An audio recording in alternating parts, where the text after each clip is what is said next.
হামে টিকা নিয়ে কোনো অবহেলা হয়ে থাকলে তার তদন্ত বা বিচারের চেয়ে এই মুহূর্তে আক্রান্তদের জীবন বাঁচানোকেই সর্বোচ্চ অগ্রাধিকার দিচ্ছে সরকার।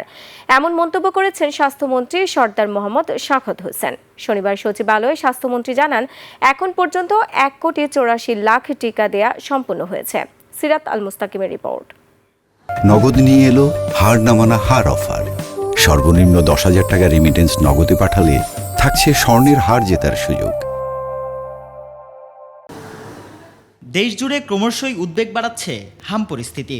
গত 24 ঘন্টায় আরও 13 জনের প্রাণহানির মধ্য দিয়ে মৃতের সংখ্যা ছাড়িয়েছে 500। আক্রান্তের সংখ্যাও কম নয়। তবে এমন সংকটেও আশার আলো দেখাচ্ছে টিকাদানের পরিসংখ্যান। শনিবার সচিবালয়ে রেড ক্রস ও রেড ক্রিসেন্ট সোসাইটির চিকিৎসা সামগ্রী গ্রহণ শেষে সাংবাদিকদের মুখোমুখি হন স্বাস্থ্যমন্ত্রী সরদার মোহাম্মদ শাখাওয়াত হোসেন। জানান, 1,80,00,000 লক্ষ্যমাত্রার বিপরীতে এরই মধ্যে 1,84,00,000-এরও বেশি শিশুকে টিকা দেওয়া হয়েছে। যতদিন না পর্যন্ত আমাদের একটা বাচ্চা বাকি থাকবে, আমরা খুঁজে খুঁজে এখন আমরা টিকা দিচ্ছি, মাইকিং করাচ্ছি যারা বাদ পড়েছে তাদেরকে টিকা দানের জন্য। সুতরাং it has become a continuous process. টিকা দেওয়ার পরেও কেন এই মৃত্যুর মিছিল?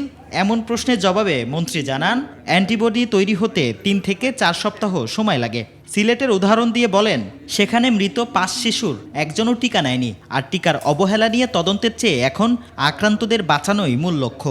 বিচার করার চাইতে আমাদের বুকের বাচ্চাদেরকে বাঁচানোর জন্য এখন সবাই চেষ্টা করতেছে। এটাতে থাকি, আগে এটা মিট আপ করি, তারপরে আমরা বলবো।